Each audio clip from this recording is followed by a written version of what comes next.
Assalamualaikum warahmatullahi wabarakatuh. Sugeng pinanggih malih kalian kawula wonten channel pendidikan. Mugi panjenengan pinaringan seger waras, amin.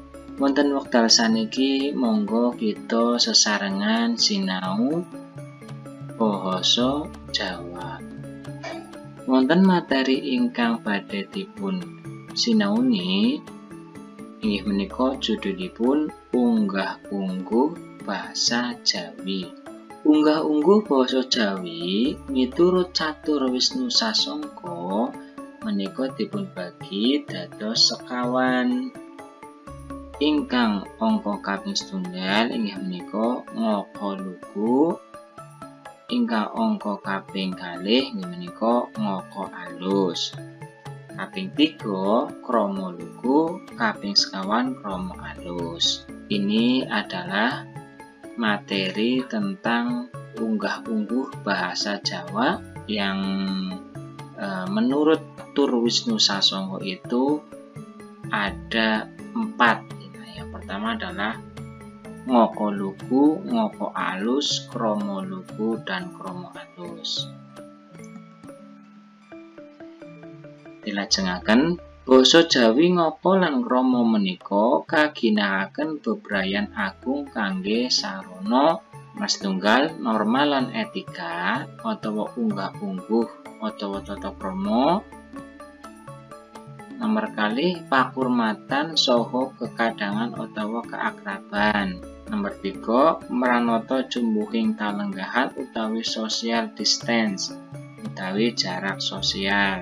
Selanjutnya adalah kegunaan dari bahasa ngoko dan kromo itu adalah untuk sarana yang pertama adalah memperbagus norma dan etika atau unggah-ungguh dalam bahasa Jawanya tata krama atau norma kesopanan.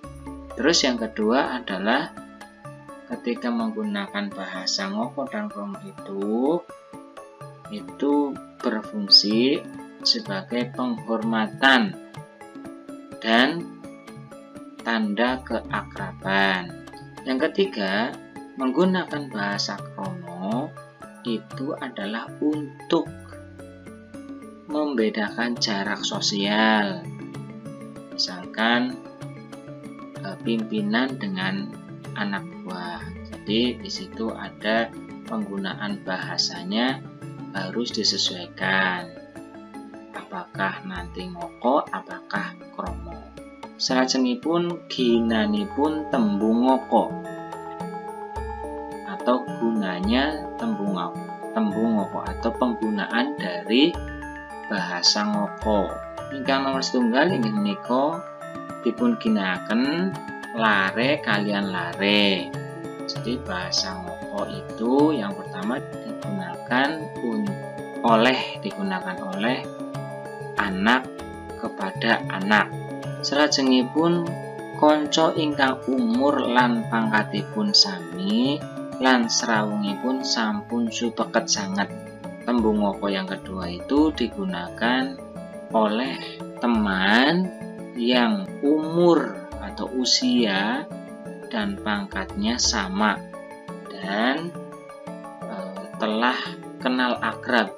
Ingkang angka nomor 3 ingkang gineman utawa tiyang pertami langkung sepuh kalian ingkang kaacak gineman utawa tiyang kaping kalih. Jadi penggunaan tembung ngoko yang ketiga adalah digunakan oleh orang yang mengajak bicaranya itu lebih tua daripada yang diajak bicara. Contohnya adalah bapak kepada anaknya. Lajeng nomor sekawan tiang ingkang gineman utawa tiang nomor setunggal iniku langkung inggil pangkatipun kalian tiang ingkang kaacak gineman. Artinya bahasa atau ngoko yang keempat itu digunakan oleh orang yang lebih tinggi pangkatnya berbicara kepada orang yang lebih di bawah pangkatnya. Contohnya mungkin pimpinan dengan anak buah. Lajeng nomor gangsal menika diginakaken cariyos ingkang adapur andaran, gancaran utawa prosa. Jadi yang kelima di bahasa ngoko ini atau tembung ngoko ini digunakan untuk bahasa prosa. Selanjutnya ginanipun tembung kromo ingkang nomor setunggal, ya ingkang gineman atau orang pertama itu yang mengajak bicara dereng tepang kalian tiang ingkang dipun ajak gineman utawa tiang ingkang diajak gineman menika ketingalipun langkung sepuh. Jadi tembung kromo itu digunakan oleh seseorang yang belum kenal atau orang yang diajak bicara itu kelihatannya lebih tua usianya. Salajengipun geginanipun tembung kromo, orang pertama atau tiang ingkang ngajak gineman kalian tiang ingkang dipun ajak gineman sampun dados kanca atau rencang namung dereng supeget. Artinya orang yang mengajak bicara dengan orang yang diajak bicara itu sudah menjadi teman tetapi belum akrab. Angka nomor 3, tiang ingkang ngajak gineman iku umuripun langkung sepuh namung tiang ingkang dipun ajak gineman tiang ingkang luhur. Artinya orang yang mengajak bicara itu umurnya lebih tua daripada orang yang diajak bicara, tetapi orang yang diajak bicara tersebut pangkatnya lebih tinggi. Artinya dia wali murid kepada guru ya. Wali murid kepada guru itu juga menggunakan tembung kromo kalau berbicara kepada guru wali muridnya atau orang tua kalian berbicara kepada guru atau wali kelasnya itu dengan menggunakan tembung kromo. Salajengipun nomor sekawan, tiyang ingkang ngajak gineman pangkatipun langkung inggil. Namung tiyang ingkang dipun ajak gineman langkung sepuh yuswanipun lan wajib dipun ajeni. Yang keempat artinya adalah orang yang mengajak bicara pangkatnya lebih tinggi, tetapi orang yang diajak bicara lebih tua usianya dan wajib dihormati.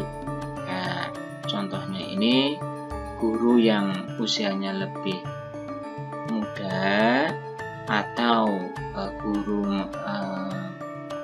mengaji ya, guru mengaji yang usianya lebih muda kepada wali murid yang dia juga mengampu pondok pesantren, tetapi anaknya ataupun cucunya dititipkan kepada guru ngaji tersebut, sehingga guru ngaji tersebut kepada wali murid yang menitipkan anaknya atau santrinya menitipkan anaknya ataupun cucunya di sebuah lembaga pendidikan ataupun pondok pesantren, itu walaupun berbicara dengan wali murid tersebut karena beliau adalah orang juga memangku pondok pesantren, nah itu tetap menggunakan bahasa kromo. Selanjutnya adalah tiyang ingkang gineman derajat pangkatipun langkung andhap utawi imbang.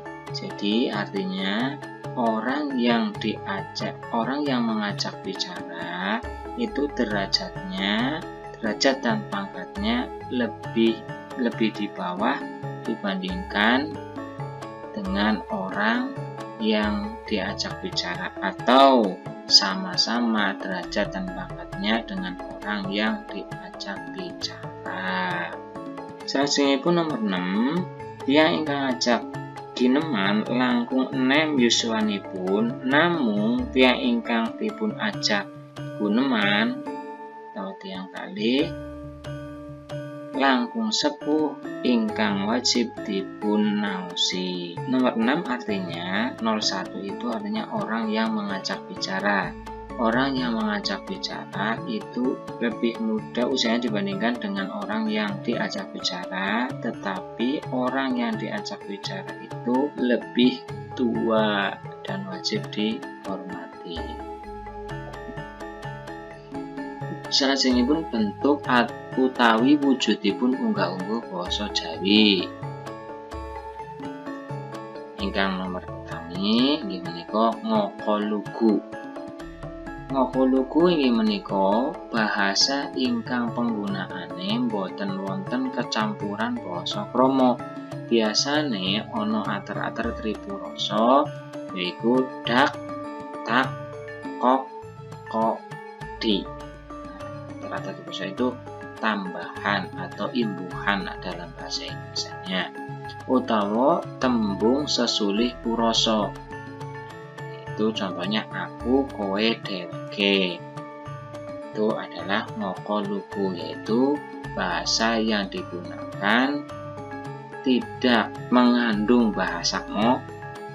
Biasanya ada ater-ater atau imbuhan dak, tak, kok, ko, di dalam bahasa Indonesia mungkin seperti mekan dan sebagainya. Dan sesulih purasa yaitu biasanya menggunakan aku, kowe, dheweke. Tulodo atau contohnya. Yen mengkoyo ngono wae aku mesti bisa. Nah, di sini adalah contoh dari ngoko lugu. Cirinya adalah ada tembung sesulih purasa yaitu aku. Lajeng nomor kalih ngoko alus. Ngoko alus inggih punika ngoko ingkang panggunaane kacampuran basa krama ngurmati mitra wicara. Jadi ngoko alus itu adalah bahasa yang digunakan tidak mengandung bahasa krama, tapi untuk menghormati orang yang dibicarakan atau orang yang diajak bicara. Contohnya adalah bapakmu lagi maos neng kamar. Nomor kalih simbah arep tindak ngendi kok ngasto radio. Jadi di sini mungkin ada obrolan. Yang pertama adalah mungkin sesama teman dan teman tersebut itu mengajak bicara ataupun melihat ya bahwa bapaknya temannya itu sedang berada di dalam kamar dan sedang membaca. Jadi tidak langsung berbicara dengan bapaknya, dengan temannya dulu. Nah, terus yang kedua, simbah arep tindak ngendi kok ngasto radio. Ini mungkin bertanya kepada cucunya ya. Nah, jadi bahasa yang digunakan adalah ngoko alus. Ingkang kaping 3 inggih menika krama lugu. Krama lugu inggih menika bahasa ingkang kabeh tetembungane menika ngangge tembung krama. Ananging wuwuhane esih migunakake wuwuhan basa ngoko. Krama lugu biasane digunakake dening bakul ing pasar. Menawa omong-omongan karo wong kang arep tuku kangge ngurmati tiyang ingkang dipun ajak gineman. Yang ketiga adalah krama lugu. Krama lugu ini adalah bahasa atau tembung yang memakai tembung kromo atau bahasa kromo, tetapi masih dicampur dengan campuran bahasa ngoko. Krama lugu ini biasanya digunakan oleh seorang pedagang di pasar yang berbicara kepada pembeli. Untuk kegunaannya adalah untuk menghormati orang yang diajak bicara. Tulodo atau contohnya, panjenengan nopo empunate tindak teng Jakarta Mas?